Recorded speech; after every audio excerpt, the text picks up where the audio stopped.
Final time cue will be with 15 seconds until airtime. Mark, 15 seconds until airtime.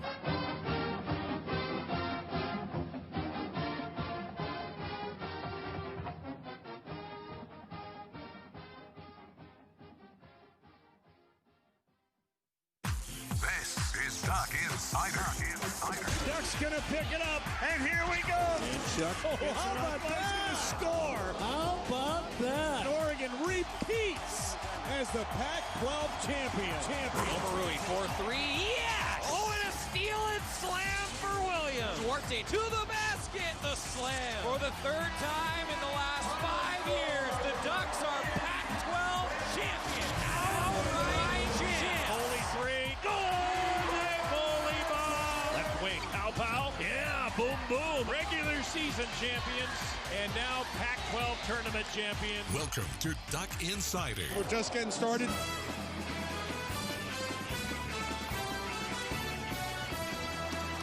This is Duck Insider on the Oregon Sports Network from Learfield IMG College. Presented by On Point Community Credit Union. Better banking, local solutions. Live from the Country Financial Studio, here's Joey Mack. Hello, happy Friday, everybody. Thanks for joining us. A lot to get to today, even without any Oregon athletic events coming up this weekend. It's been a long time since we haven't had any Oregon athletic events over the weekend, and I'll tell you, I'm immediately thinking back to where we all were in September as we thought we were gearing up for a football season, August. Then we got into October, and it was like, okay, we got some things to talk about, but you know, the last time that we didn't have an Oregon athletic event over a weekend, it seems like it was forever ago. We've had so much going on with a lot of different things, including Oregon football, Oregon men's basketball, Oregon women's basketball. But now, if you're just joining us, Oregon men's basketball still on a pause. The Ducks were supposed to play last night and we're supposed to play tomorrow against the Arizona schools. Those games have been postponed, and we're still awaiting new dates for those two games. Elsewhere, Oregon women's basketball did play last night. We'll talk about it. Coach Graves, as you can imagine, is not stoked, not in a great mood on his birthday, actually, last night. We'll talk about that. But the Oregon women were supposed to play Arizona State coming up this weekend, but with Arizona State on a COVID pause themselves, that means that the Ducks are off this weekend. So no basketball this weekend. Very strange.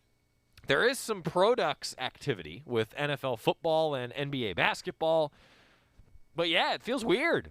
Feels weird. And then, of course, with it being a 3-day weekend with Martin Luther King Day coming up on Monday, everything just feels a little off. It's almost like it's like we're resetting now as we head into next week. We'll still have Tip-Off Tuesday for you coming up on Tuesday. Duck Insider back with you on Tuesday. And Oregon Volleyball head coach Matt Ulmer is going to join us because although there's no athletic events this weekend, there are practices going on. Oregon soccer, Oregon volleyball, two sports traditionally played in the fall, gearing up for a new spring season. And we'll talk about all of that coming up with Matt Ulmer, and we'll talk about all of that coming up. We talked about it yesterday with Graham Abel, and we have some fun things in store for Coach Ulmer, as you can imagine. Those of you who have heard from him or heard our interviews with him in the past, we like to have a little bit of fun. There is a scoreboard in the studio. It's on Scott Phillips, his right shoulder. He's got a whiteboard that we've used for a number of different things. Scott used to write some phrases and some key notes. I don't know. What did you put on there? Back when we had a lot of competition going on. Yeah, when we had competition. Yeah. So we've got the scoreboard, which is Erica Dillard, assistant coach, 1. Matt Ulmer, head coach, 0 for Oregon volleyball. To be honest with you, I don't remember exactly what the score was for. We'll have to go back to our interview with Coach Dillard to confirm that. But that is up in the studio, and we're going to have to talk to Coach Holmer about that. There's a point she made. Upset by how much he rubs his head. Go on the air with us if you could, not just in my ear. Oh, well, okay, Mitchell said that the internet was being messed up. I was really hoping that Mitchell was like, I know. That's what I thought. I guess that's it. That's it. No. Mitchell's gone. Anyway, I don't recall. Well, thank you, and I could tell that was the on-air version of Mitchell. So, all right, to give you the behind-the-scenes a little bit, I can hear Mitchell in my ears without him being on the air. But when Mitchell actually goes on the air, it's like this much bigger booming voice. So, Mitchell, thank you, Mitchell. I appreciate it. So, yeah, Matt Ulmer's going to join us anyway. That's what I'm trying to say, and that's going to be a fun conversation along with some Produx news. And we also sat down with Mike Jorgensen today. We'll air that interview coming up on Tuesday. Just kind of a full review of Oregon football and heading into next season. We've got that for you coming up on Tuesday with Mike Jorgensen. But let's talk a little bit about women's basketball. And I know, fans, that wasn't what the Ducks wanted. That wasn't certainly what everybody wanted to see. And I do 100% agree with Benjamin that you can see how frustrated Coach is based on the rubbing of the eyes and the head, and it's like, you'll see that a little bit coming up. So it was a rough start, a 22-7 first quarter lead for Arizona, and I was surprised. I actually should back up. I wasn't surprised that Arizona came out firing and came out hot. They were at home, nationally televised game on ESPN, a chance to really show the growth of that program. And it's been well documented that heading into this matchup, Arizona, under Adia Barnes in her 5th season, had never beaten Oregon. The only school in the Pac-12 that she hadn't beaten, actually. And none of the players on the Arizona roster had beaten the Ducks either. Oregon had beaten them up pretty good the last few years, and I think that there was a lot of pent-up, let's go target the Ducks and and aim for that bullseye in the middle of the O, and well, that's what happened early. I did think the way Oregon responded in the second quarter, though, that also didn't surprise me. The Ducks started to hit some shots, used a couple different defenses. They went into man, they went into zone, and really the difference was when both teams started turning the ball over and it got kind of ugly. When Oregon was already down, I thought that was the difference, and that was kind of the turning point. Because the Ducks started the second quarter on an 11-4 run, and then it was just turnover. It wasn't to be honest with you, it wasn't a very fun basketball game to watch. There were a bunch of foul calls that, frankly, didn't go Oregon's way. I was engineering for Terry and Bev, and Bev kind of, on one of them, let's just say Bev goes, yeah, I thought that was pretty good D there on Taylor Chavez. That was well done. But the official, of course, went toot and raised the hand. There was also one where Sedona Prince got called for a charge when the Arizona player was clearly in the restricted zone, and it's like, you're not going to get every call. I don't mean to dwell on this and make it about the officials, but I'm looking back at my notes, and I'm going, that was one that didn't go Oregon's way. Ducks were on an 11-4 run. That's another one that didn't go Oregon's way. And then it kind of snowballed from there. I think there's a couple takeaways, though, and the reason I bring that up is, and how you handle that, is Coach Graves was upset. I mean, he got a technical foul. It was 36-22 at the half in favor of the Wildcats after the Ducks got within 8 points. And I felt like when Oregon got within 8 points, that was when the Ducks showed their youth. It was one of the youngest teams in the conference, one of the youngest teams in the country. And it looked to me like that was when Arizona showed the veteran presence, because Oregon had opportunities to get back in the game. Foul calls weren't going their way. They were turning the ball over, and then that young team just didn't overcome that adversity. And I think that's what frustrated Coach Graves the most. And we'll hear from him coming up in just a moment. Not a happy birthday for Coach Graves with that 57-41 loss. But look, you got to learn from it now. So how do you handle the pressure from a team like Arizona that came out swinging? Oregon's young team is learning that lesson right now. I did think they looked young. But a couple other things to keep in mind, and you'll hear Coach Graves talk about this in a moment. Yarosabali looked like a vet. 15 points, 7 rebounds, but 3 of 9 at the free throw line. Bev Smith said it last night that as good as Niara is, the free throw portion of her game still needs to come forward and move along. And she also turned the ball over 6 times. Ducks turned it over 23 times as a team, leading to 26 points off turnovers for Arizona. And what do you know? That's kind of the difference in the game. You don't turn the ball over that much. I think that you're doing well. So Niara Sabali is the only player in double figures, and then just looking through the rest of it, right? So Taylor Mikesell, a newcomer to the Ducks, but a veteran, right? Has played at this level. after transferring in. She went 0 of 2 from 3, had no points in 17 minutes. Erin Boley, no points. Only attempted 1 field goal in 12 minutes. Taylor Chavez off the bench, 23 minutes, 5 points. I thought that she brought some defensive intensity, but those are your veterans. And Arizona, at least from my amateur seat, looked those veterans right in the eye, said, you're not going to beat us. It's going to have to be the freshmen. And then it didn't go Oregon's way. So I think you learn from that. I think that you need some of the veterans to step up, and I think the freshmen got an unfortunate lesson in this game. So you learn from it. Got to limit turnovers, got to learn to handle that pressure, and you got to get the offense going. Oregon only scoring 41 points is an oddity. I mean, you don't have that happen, right? And Coach Graves talked about that. We'll have that for you coming up in a moment. All right, so what does this mean? Well, it's an uphill battle for a Pac-12 title now, but it's still doable. Ducks are 4th in the league, but they have 7 of the next 11 at home. So the opportunity is there. Keep winning some games. Arizona went on the road and lost to Washington State. I believe Stanford still has to go to Washington State. Crazier things have happened in the Pac-12, but it is an uphill battle for the Ducks now. And I will say I don't think Coach Graves and his team are very, very worried about that.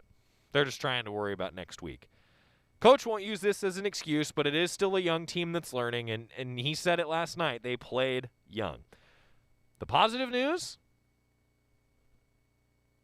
this is the first game that we saw Sedona Prince in since December at Washington State. She was on a minute restriction.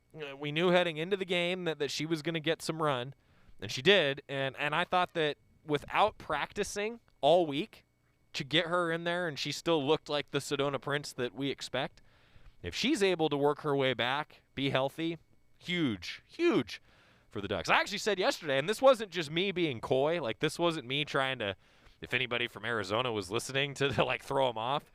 I was surprised that Sedona was out there. You know, there hadn't really been an indication, and you know, Terry Johns and I are the first to say this is a very different year. We're not around the teams as much as we usually are. But it was surprising to me to see her out there. So that was good to see her out there. Benjamin following up, he not only rubs his head during interviews, but the courtside as well. Yeah, absolutely. Coach Graves pulls no punches. He's very honest, and we all know that. Jack, though, this is also cool, hoping to visit the campus this April. 77th birthday for Jack, class of 1975. Jack, when was the last time you were on campus? Because he said so many changes. I'll be honest with you, I graduated in 2014.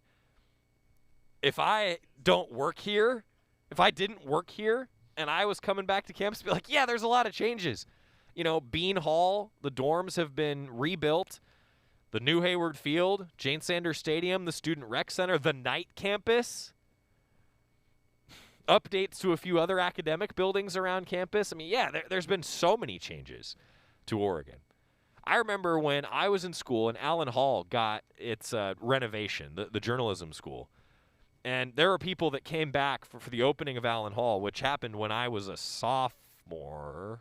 And it was like, whoa, this is awesome, you know. Journalism school was actually housed in the old Bach Festival building across from Hayward Field there for a couple years. That was where I had my first journalism class, was actually in the old elementary school on, what is that? I'm trying to remember what street that is. I'm blanking. Help me. Hayward Field is on the street. Alder? It's not Alder. You can't remember either? How long have you worked here? I don't pay attention to that. Agate, thank you. God, that was embarrassing.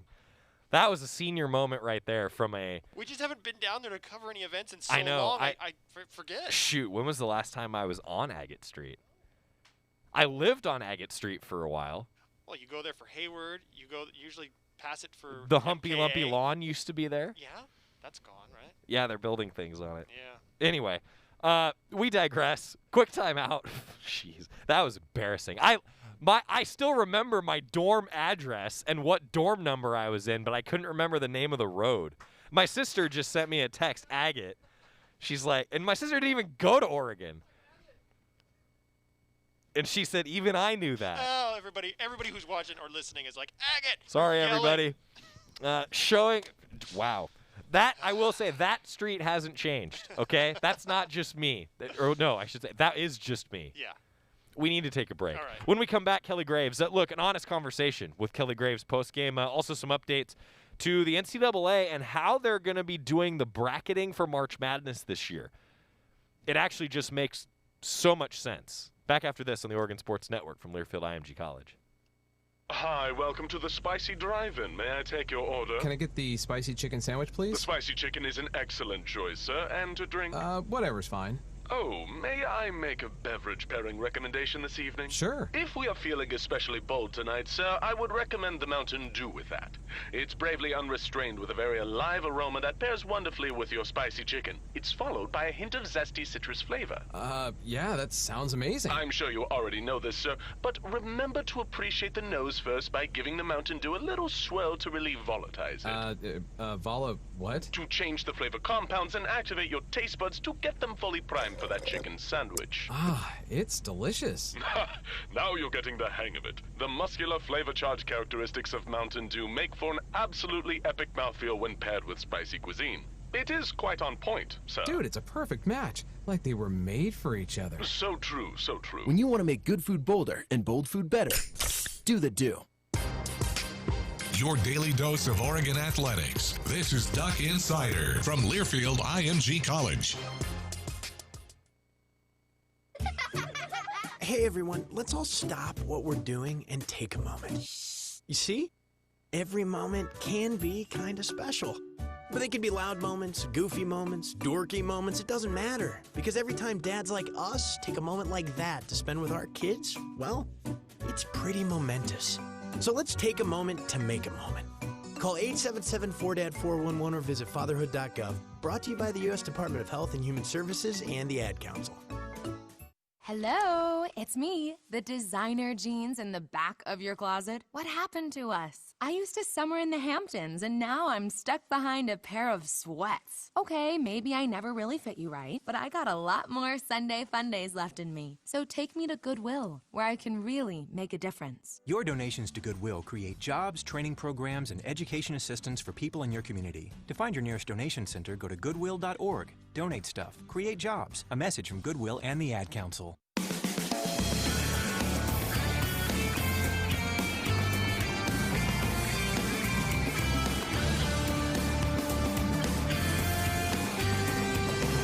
Back on Duck Insider, presented by On Point Community Credit Union. Calling all cookie lovers, Crumble Cookies has a rotating menu. Over 120 flavors that change out weekly. Come see Crumble Cookies in Eugene off of Coburg Road. Thomas says 310 Moore Bean was his dorm room.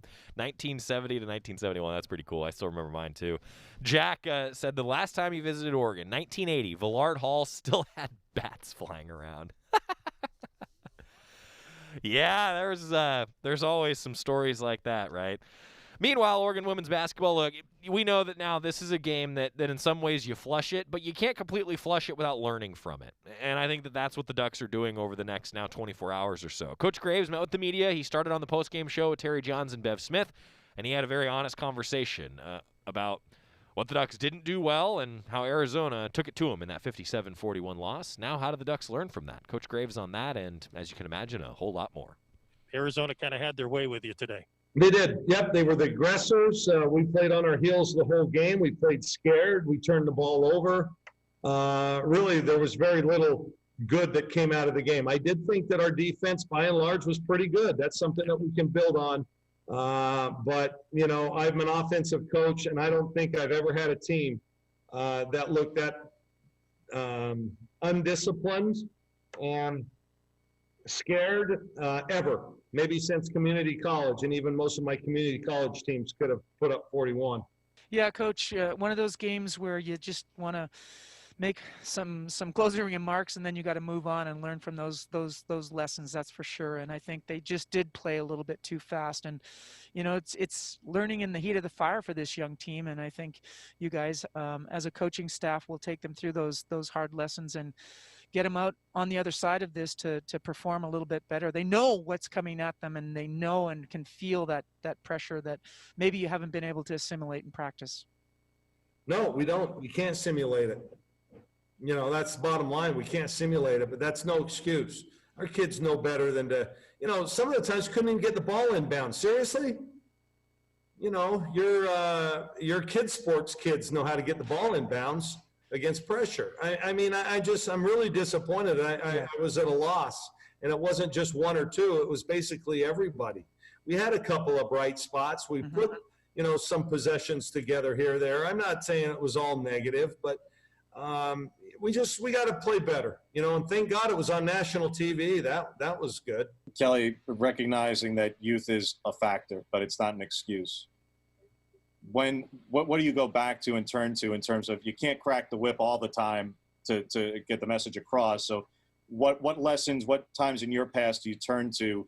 Is it the year from when Sabrina and Ruthie were freshmen? Do you go back to the lessons that you learned then of how to get this corrected so that the second time around in the league schedule, these aren't the results against the top teams?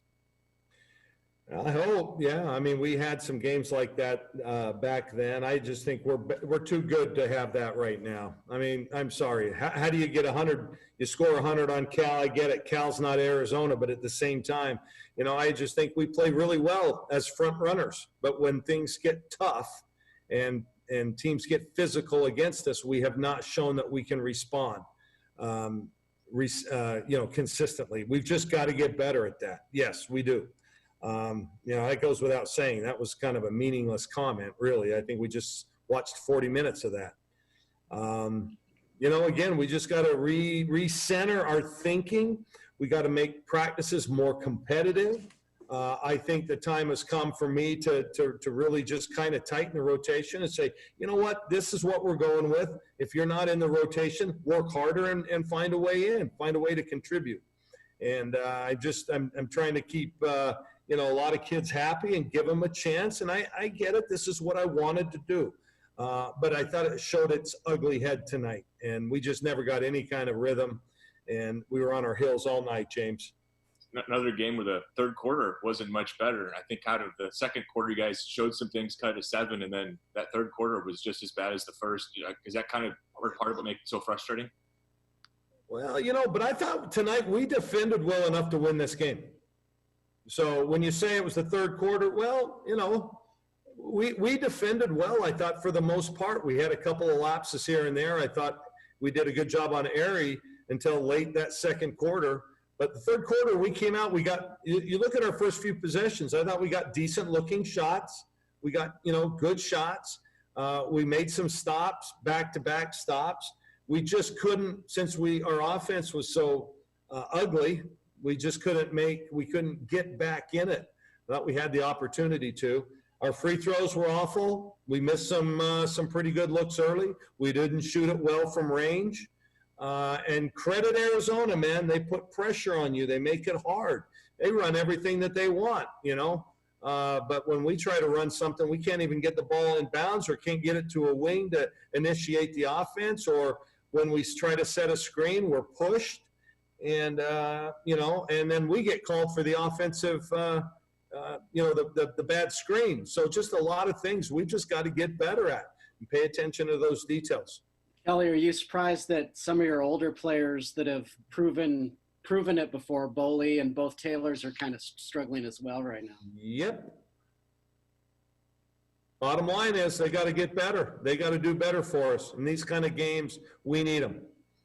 And that didn't happen tonight. Kelly, I was going to ask just about Sedona and getting her back for minutes. I know she only had 1 point, and I think she could have had more if a charge was called a block. But what did you see from her and her limited opportunity there and kind of the progress she's had? I'm just glad she got her feet wet. She had to come back.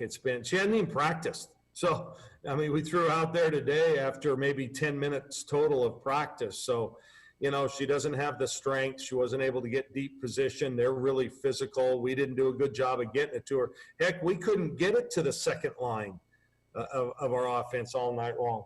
But I'm just glad she got some time, and she'll be better with each game. Coach, I remember at the Pac-12 tournament last year, you made a comment about Arizona being a team to be concerned about this coming season. So, what are your thoughts about how Adia's team is, what they showed tonight? It's the first time she's been able to beat Oregon in her career. Just your comment about how Arizona's progressed.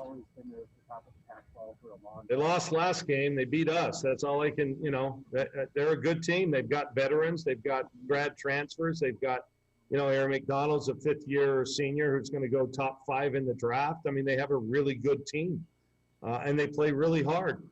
So, like you said, she's never beaten us, but now she has, and she beat us really well. So, yeah, they've got a good team. They're right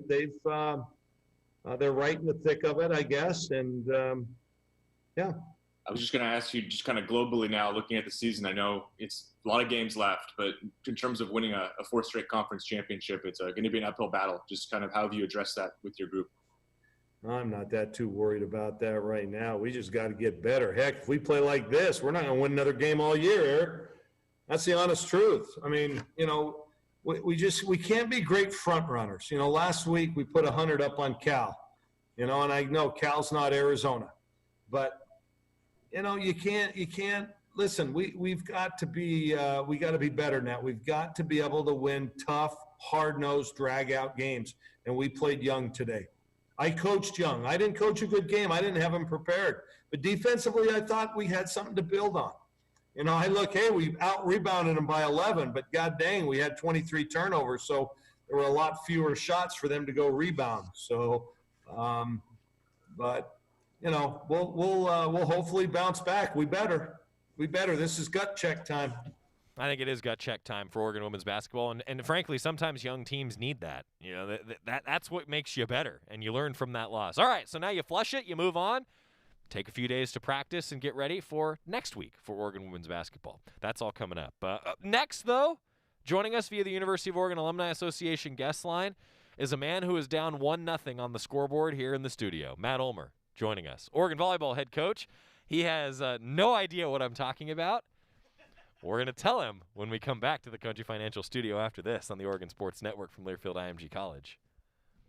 From the weight room to the classroom, on the field and off it, On Point proudly supports University of Oregon athletics because student athletes do so much more than bring us pride on game day. They bring our entire community together in Eugene and all across Oregon.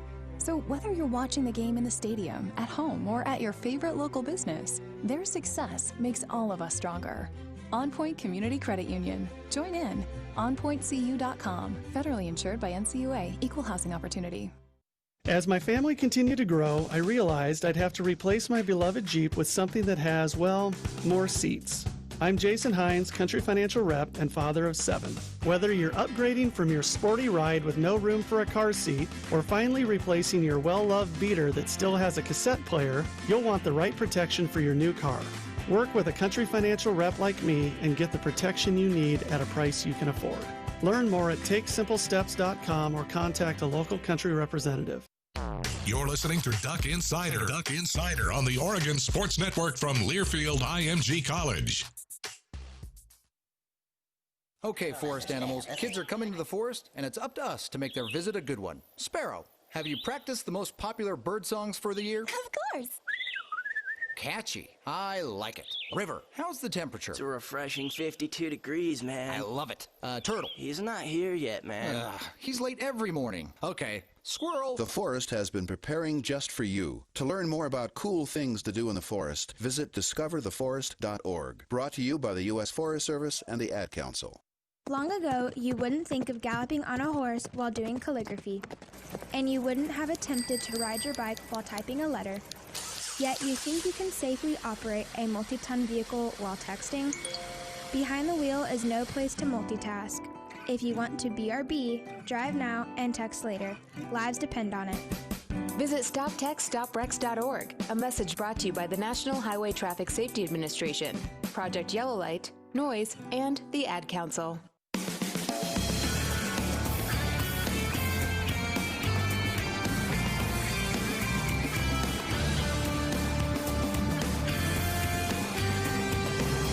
We're back on Duck Insider, presented by On Point Community Credit Union. Joey Mack here with you, and Matt Ulmer is joining us via the University of Oregon Alumni Association guest line. First of all, Coach Ulmer, it has been way too long since we did this, so I'm glad that you're here, and as a result, we have the patented Matt Ulmer volleyball with us. This is from Coach's first career win he was kind enough to donate it as decoration for the studio for when he came in and did appearances. Well, unfortunately, we can't have him in the studio anymore, and so he's joining us via Zoom. And so, Matt, I guess, like, can I just, like, hold it, like, for you, like, right next to the screen? I mean, yeah, like, can you put your hand out real quick? And then, yeah, that kind of worked, you know? But in all seriousness, I can't wait to have you back. But first, Coach Ed, let's just start with, I mean, what the heck have you been up to? Since we last talked, you guys are now back practicing, and there's just a few things, and fist bump. Shouldn't we do that here? Yeah. Wait, did we come up? Wait, okay, I'm going to hang myself by my cord here, but are you ready?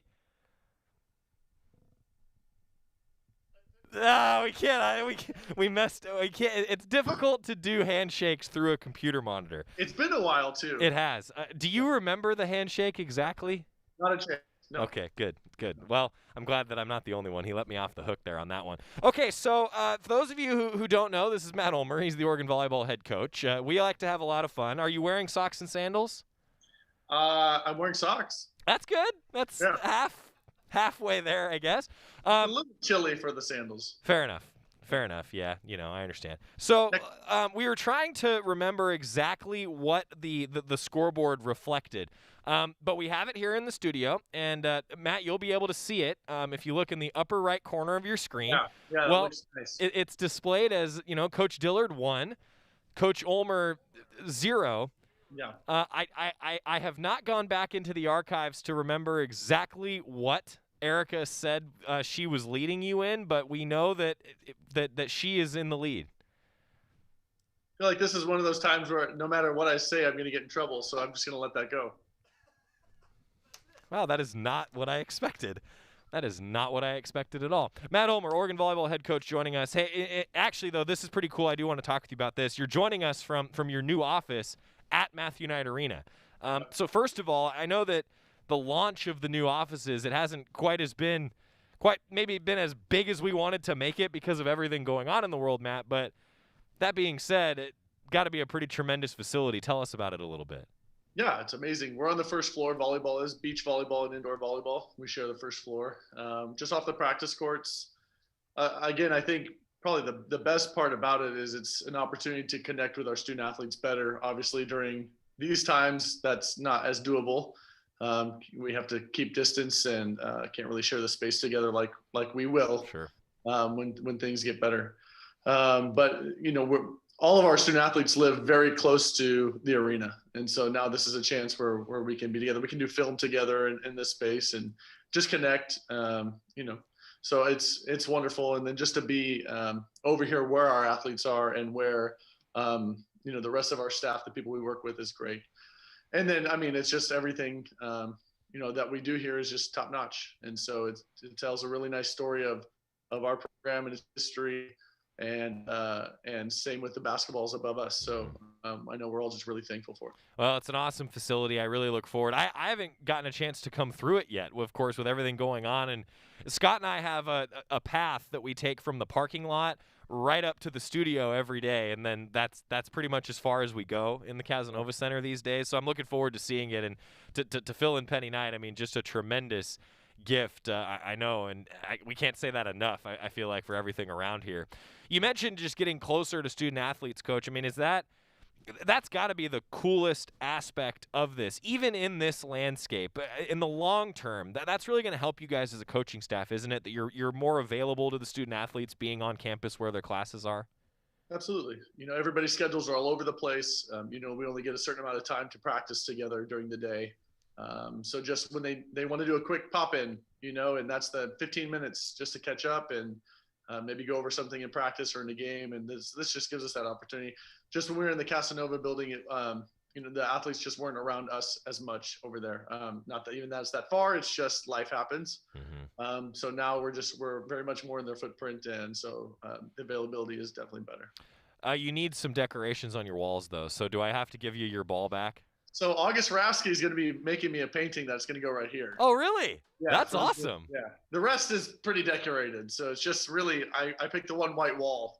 So. Well, if it makes you feel any better, I mean, we're kind of used to that because I think people have figured out either they have to decorate their background super well for all their Zoom calls, Right. Or they just put up a Zoom backdrop and you got to have like a clear white wall to do that. So Right. we should have, what we should have done is sent you a picture of the studio, and then you could have had that be your background. So it would have looked like you're here as best we could. So room for improvement. We can do that next time. That's right. That's right. Always room for improvement on Duck Insider. Matt Ulmer, Oregon Volleyball head coach, joining us. Tell fans about what your athletes have been up to, Coach. I mean, you guys had such a modified fall and now getting ready for an unprecedented spring season. Give fans the update. What's been going on? Yeah, I think last time I was on, we thought we were going to play. Yeah. Right? August. So I think we thought, we were a week away or a couple weeks away from reporting. And so we thought we were going to get going in the fall. And then that didn't happen. Like the next day, I feel like is when that got pulled. God, was it really? Did we really time that badly? I think so. I was nervous to take this today because we booked flights. So, and I'm not saying it's you.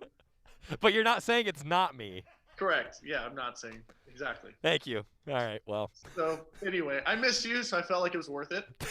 Thanks. So rolling the dice, and we'll see what happens. All right. So if I'm the equivalent of the black cat shattered mirror walking under a ladder, then we're gonna find out in the next 3 days or so. Yeah, and then I think all of this will just make sense. Yep. You know. That's that tracks. Yeah. That's. It could not work out for you, but it would work out great for all of us. So. Yeah. Anyway, thanks. You just made Scott roll on the floor laughing, Matt. Thank you. Thank you for that. So anyway, your athletes though, what they do in the fall? Yeah, so we were back. We were back getting ready for season. Everybody had showed up, going through isolation, and then once we found out we didn't have season, we practiced up into the week of Thanksgiving. So November 20th was our last practice, and we weren't able to do 6-on-6 at all. Play actual volleyball 6-on-6, but a lot of really good skill work, and it was just great to be around each other in the gym, even if it's socially distanced with masks on, etc. We're just happy to be able to do what we love. So the team has done such a great job. I'm unbelievably impressed by them. Best grades we've gotten as a group in consecutive terms, and they've just been really mature and handled everything really well. Practice was very good for us. We've seen a lot of growth. We came back 2 days after Christmas, and so started isolation again to get ready for the season. And we've had a couple weeks of practice, and now we have a scrimmage on Sunday against Oregon State. All right. And then we go to Pullman and we play at Washington State on Friday and Sunday, and both are on Pac-12 Network. Nice. I'm glad to hear that. So it sounds like then everything is trending well, which I can't say that enough. That's just so. I think for everybody around here, we're just excited to see more competition getting back and going. Is practice any different now than in a regular year, apart from wearing face coverings? I mean, are you guys able to do the 6-on-6 kind of things now? Just what's practice like now as you gear up for the season? Yeah, now we're able to. So we've had a couple weeks of being able to be within 6 feet of each other. But yep, definitely wearing face coverings all the time. We're going to be wearing face coverings during our matches also. So fans can get used to that.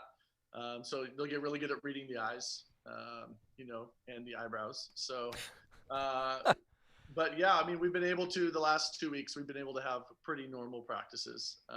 It's hard, I don't know exactly how hard that we're able to push our athletes. When it comes to training, I was the first week we didn't have our full squad, so I actually had to play the first week. And how'd you do? If I didn't get hurt, so I feel like that's something. And I didn't hurt anybody else. So that's good. Good clarification. Good. So I think that's a win-win right there. If it's a really long rally, it's not ideal, to be in the mask, but I think, we're all getting used to it. And so, it's an adjustment period, but we're just really thankful to play. Yeah. Matt Ulmer, head coach, Oregon Volleyball with us. I want to talk with you about your roster and your schedule, but can I get a timeout? I mean, you and I always talk about other things for so long that I feel like I have to keep you for 2 segments. Can I do that this time? Yeah, of course. Great. I missed Coach Ulmer. Oregon Volleyball head coach Matt Ulmer joining us via the University of Oregon Alumni Association guest line. More coming up. We're going to talk about the schedule ahead. He gave you a little bit of a preview of the schedule ahead. And we'll go in depth a little bit more after this on the Oregon Sports Network from Learfield IMG College. Dear Wallet, can't stop a new 2021 Toyota no matter the weather. The Camry all-wheel drive comes out to play. Snowy hills don't stand a chance against the RAV4, and everyone will be comfy in the Highlander. See you in the snow. Toyota. Find yours at toyota.com. Toyota. Let's go places.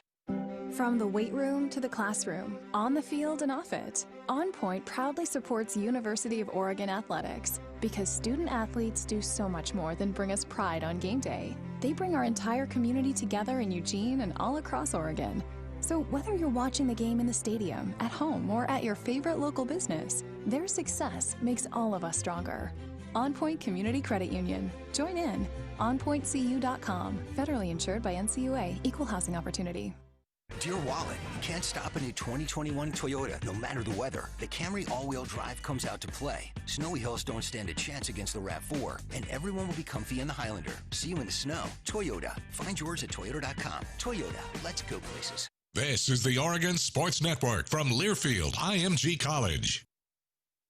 Adopt US Kids presents What to Expect When You're Expecting a Teenager. Learning the lingo. GOAT, G-O-A-T, acronym, stands for Greatest of All Time. As in, spaghetti sandwiches for dinner? They're my fave. Dad, you're the GOAT. You don't have to speak teen to be a perfect parent. Thousands of teens in foster care will love you just the same. Visit adoptuskids.org. Brought to you by the U.S. Department of Health and Human Services, Adopt U.S. Kids, and the Ad Council. Man, do I love card night. You ready, boys? You got a king? Go, Fish Dad! Oh, come on. This is WWE superstar Titus O'Neil. It only takes a moment to make a moment. Take time to be a dad today.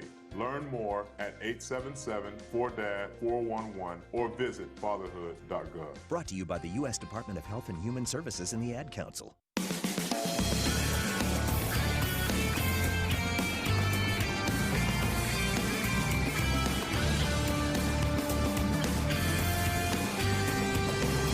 Welcome back to Duck Insider, presented by On Point Community Credit Union. Joey Mack inside the Country Financial Studio. Matt Ulmer in his new office at Matthew Knight Arena, joining us via the University of Oregon Alumni Association guest line. Coach, I'm so excited to hear that you guys are getting rolling for a scrimmage coming up Sunday, and then Pac-12 play beginning in a hurry. And I know that the conference still working out an official schedule, so fans, those of you who are wondering, keep your eyes on GoDucks.com. Hopefully a schedule sooner than later. But Coach, as I can imagine, it just like every other sport, it's probably been a little bit of a Tetris game for you, the coaching staffs, and the conference to figure out exactly what the schedule is going to look like, right? I mean, take us inside that process a little bit. Yeah, I mean, we've had since March, since everything happened, we've had weekly Zoom calls with all the Pac-12 head coaches and the conference and trying to figure it all out. And again, we still don't have everything done even up till now. So it's constantly changing. And I think that's just how the season's going to be. And from the other sports, we've seen that that's definitely how it's going. Mm-hmm.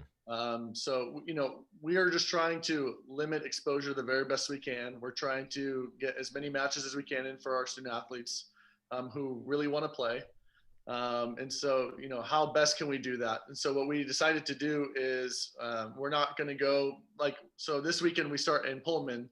So we're going to play Washington State twice, Friday, Sunday, as opposed to playing Washington State, then going to Washington and moving around. We're just going to stay in one place. So then we're in the same hotel. Right. And we don't have to take another trip. So we'll just do that. So that means Washington State won't come to us this year, but UW will, and we won't go to Seattle. Got it.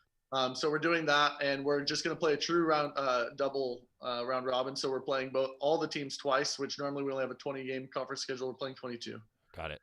So we'll see everybody if we can get our games in, and then we will we'll only be at half the schools, but we feel like it's our best chance. So 10 games is the minimum that you need to be tournament eligible. So interesting. Hopefully we can hit that magic number, and we're going to do everything we can so that our student athletes have a safe and good experience. So no non-conference, correct, Matt? Yeah, so no non-conference, and we went back and forth on that early on, but again, the coaches just felt like there was just too much risk for us to go non-conference, and some of the trips, especially that we had, and the testing is different for other schools, even regionally. So we wanted to make sure, we would be very thankful if we were able to play our Pac-12 opponents this year.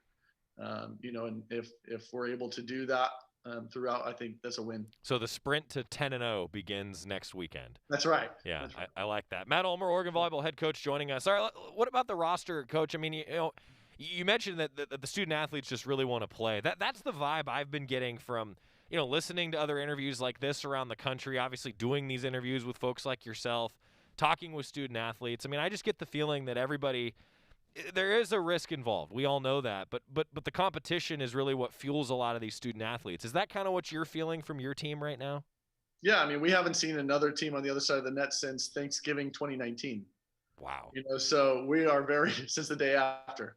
So we're really ready. They put in a ton of work, and I think this group, you're not even going to recognize them, just how much they've grown. We had the talent in 2019, just not the seasoning yet. And so I think we've done what we can do in practice to get their skills up to snuff, but we need to go play. We need to go play somebody at some point. And so we're just very excited for the opportunity to go do that. And it starts Sunday for us. So. Break it down for us on your roster. I mean, some leaders, some folks that you've been really happy with heading into this new look season.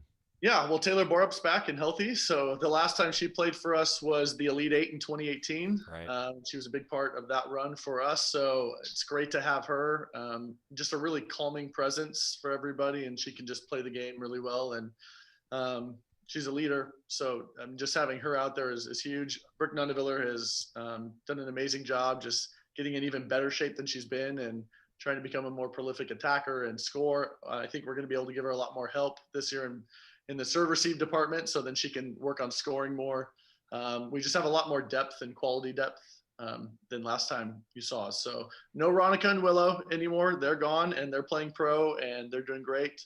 But the rest of the roster is back, as well as 3 freshmen, Taylor Borup returning, and then Gloria Mutiri, who's a transfer from Kansas State, and she's a big time player on the opposite. So she'll remind you of Willow because she's got the left arm and is a really pretty swing. And but she's again, we just got a lot older in a year since the last time we played. So we're just a much more mature playing volleyball team. We're not panicking. We're just excited to go play a little bit. So. Break down the setter position for us. I know that's one that's near and dear to your heart. Yeah, Kylie Robinson and Elise Ferreira. They got their first taste of action in 2019, and again, I think it's just a really difficult year because of just how thin we were at the pin position. So normally you rely on your left side attackers a lot, and we were just pretty inexperienced there, and we asked a lot of Nundeviller. So all of a sudden we have a lot of options for these guys to set and a much more stable passing rotation. So it's just a calmer atmosphere than it was then. And I think we have a lot of really good pieces, and it's a matter of just them gelling together and learning how to play together. What's the competition like in the Pac-12 this year? Break down the conference. Yeah, well, Stanford's the defending national champ. So ho-hum. They lost a lot, but they always have just really great talent and depth, and so they'll be younger, but they're still. I don't know how they can't be the favorite until it's done, right? Sure. So you got Stanford. Utah pretty much returns most of their team, and they were in the Elite Eight 2 years ago, I believe, and I think they're got maybe the favorite. They're right up there, as well as UCLA. So the top 3, I would say, are those 3. Washington's always very good. USC is young but very talented also. Go down the list. I mean, everybody's always good, right? So everybody's a potential tournament team. So that's no different. The difference this year is we just won't have non-conference opponents to see how many people will get in the tournament. Right. And our tournament will be 48 teams as opposed to 64. So how's that going to work with opening rounds? And, I mean, have you guys gotten any word on where the tournament will be? I mean, are we even there yet, Matt? Am I asking questions that don't have answers yet? Yeah, you are. Okay. Fair enough. Thank you. I think it's similar to like basketball. They didn't know the bubble was going to happen until the season was already underway, right? Yeah. So, I mean, even though maybe that was talked about, that's been thrown around for us. I think there's going to be designated sites for hosting. As opposed to, if you're a top 16 seed, you get a host. Mm-hmm. So I think that'll be a change, whether that's the first 2 rounds and then we go somewhere or it's that way throughout until the Final Four. But the Final Four and the championship is supposed to be still in Omaha, which is where it was going to be. If the bubble goes well for basketball, maybe that'll happen for volleyball also. And the top 16 then in a 48-team bracket would get a bye, correct? Correct. Yeah, in the first round, yeah. So you really want to be in that top 16 is what you're telling me. It's nice. Yeah. That's a nice perk, definitely. Okay, the sprint to 10-0, and then how about 22-0? That's it. Keep rolling. That'd be nice. Matt Ulmer, head coach, Oregon volleyball coach. I got to tell you, I could talk to you for hours. We'll have to do this again as you guys gear up for the season. Good luck with your scrimmage against Oregon State on Sunday. Looking forward to hearing how it goes. And then if we don't talk to you, safe travels up to Pullman. I know that's going to be a lot of fun, but probably some nerves to get back out on the floor for your squad. Definitely. Thanks for having me. Appreciate it. Anytime. Hey, and you can come back for your ball anytime, okay? I promise. I like having a piece of me with you. Thanks, man. Us too. We've taken really good care of it. It does look good. Yeah. Okay. That's what I thought. Sorry. Thank you, though, Coach, in all seriousness, and we appreciate it, and good luck. Thanks, bud. All right, we're going to get a quick timeout. When we come back, we're talking about postseason. NCAA today announced some different bracketing guidelines for March Madness this year, and it actually makes a lot of sense. We're back after this on the Oregon Sports Network from Learfield IMG College. After 2 years of construction, my wife and I finally moved into our dream home. So when a bathtub fixture broke, causing major water damage, I was glad we had the home insurance protection we needed. How do you know your home is protected? Talk to a Country Financial rep like me, Nick Simon. We can help you understand your options and select coverages to meet your needs. Then if something happens to your home, you won't have any surprises. Need the right coverage for your home but not sure where to start? Visit TakeSimpleSteps.com or contact a local Country representative. From the weight room to the classroom, on the field and off it, On Point proudly supports University of Oregon athletics because student athletes do so much more than bring us pride on game day. They bring our entire community together in Eugene and all across Oregon. So whether you're watching the game in the stadium, at home, or at your favorite local business, their success makes all of us stronger. On Point Community Credit Union. Join in. OnPointCU.com. Federally insured by NCAA. Equal housing opportunity. More Duck Insider coming up on the Oregon Sports Network from Learfield IMG College. Tweens have mastered the art of tuning out. Jen, there's a spider in the car. We're turning your room into a home gym. See? Nothing. But some messages need to get through. Like making sure they're buckled up the whole ride, every time. Do whatever it takes to make your child listen. Jen, I friended your boyfriend. Wait, what? Buckle up, sweetie. Never give up until they buckle up. Learn more at safercar.gov/kidsbuckleup. A message from the National Highway Traffic Safety Administration and the Ad Council. To buy your home, you became a house hunting ace, learned about loans, scoured neighborhoods, and asked the right questions. Now you're queen of your castle. If you manage that, you can get your retirement plan on track. Visiting aceyourretirement.org can help. With 401k tips and smart saving strategies, you'll feel empowered to own your retirement like you own your home. Go to aceyourretirement.org. Because when it comes to clearing financial hurdles, you're an ace. Brought to you by AARP and the Ad Council.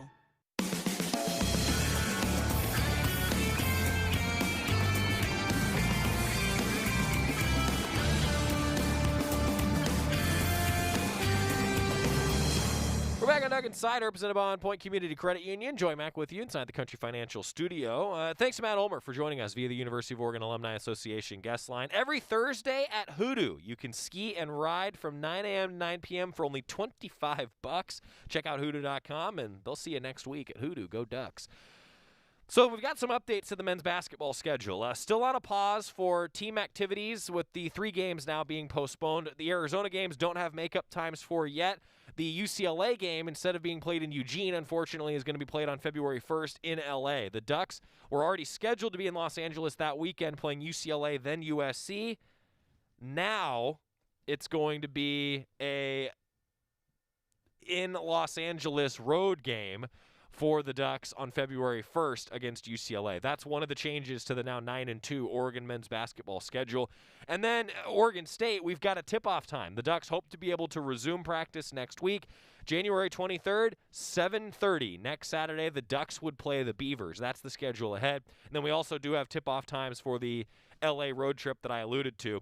It's going to be a ESPN broadcast when the Ducks will play UCLA at 6 o'clock on January 28th. And then on Saturday, at 2:30, the Ducks will play USC in L.A.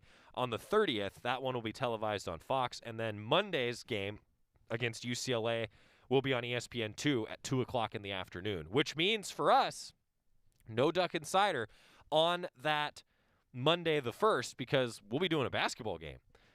I know that it's tough on fans who are working, but I got to say I kind of like the matinee basketball because it puts the Pac-12 in a national spotlight around the entire country. And I think there's a balance there, right? Because I also know fans, it's tough when you're working at 2 o'clock in the afternoon. How are you supposed to watch and how are you supposed to tune in? I will say, I highly encourage you to turn it on the radio and turn it on TuneIn or the Go Ducks app, and you can listen and, maybe have a little headphone in your ear while you're Zooming with people. I mean, multitasking. Not that I've ever done that. If Kelly Schuchart is watching, sorry. Men's basketball also going to be using some different bracketing guidelines for 2021. So the Men's Basketball Committee adopted these new principles that are going to go into effect for 2021. It actually makes a lot of sense as a result of the entire tournament being played in Indiana. So normally you'll remember when they do the 68-64 team bracket, 68 with the first 4, 64 team bracket, it's usually a little bit geography based, right? Like they could swap a 7 seed maybe that's really like the overall top 7 seed. They could swap them to be like the number 4 overall 7 seed. You guys get what I'm getting at with the way the bracket breaks down. A lot of times that's based on geography. It's to kind of keep teams potted up, and that's just the way that it works. Well, now it's not going to go that way. It's just going to be, because everybody's in the same location, it's just going to be a straight, this is the ranking. This is 1 through 68. So normally there would be some like geography swapping to keep teams local. Now the NCAA is saying, and I think this makes sense, right? It's just going to be like the straight seeding. So the overall number 5 seed would be placed in the same region as the overall number 4 and vice versa, right? Like you won't get those sort of, and it's not like it moves that much. And I think, you're splitting hairs between teams like that, but that's the way that it's going to work this year. The NCAA announced that. Now, if you've been keeping track of GoDucks.com, which you should, Rob Mosley's been doing all of his position breakdowns and recaps of each position group. Today it was offensive line. He's covered quarterback, running back, and then the pass catchers, wide receivers, tight ends so far. Encourage you to check that out. Especially, it'll be like a little tune-up for when we talk with Mike Jorgensen coming up on Tuesday with a full football review of everything going on, what the 2021 season could look like. We're going to do that with Jorgie coming up, which reminds me, we tied in picks this year. I just can't. Yeah, the most 2020 fashion, we tied in picks. NFL Pro Ducks, hey, good luck to all the Pro Ducks in the NFL playoffs this weekend. That's going to be awesome to watch. And how about Chris Boucher lately? 25, 10, and 2 recently. 2 blocks, that is. Keep it going, Pro Ducks. Have a good weekend. We'll see you Tuesday. Whoa, long time no see. It's me, the Rock t-shirt in the back of your closet. Dude, remember? You crowd surfed in me, man. But you haven't worn me in like forever. I get it, you're retired, but I still got some rock left in me. So take me to Goodwill, where I can really make a difference. Your donations to Goodwill create jobs, training programs, and education assistance for people in your community.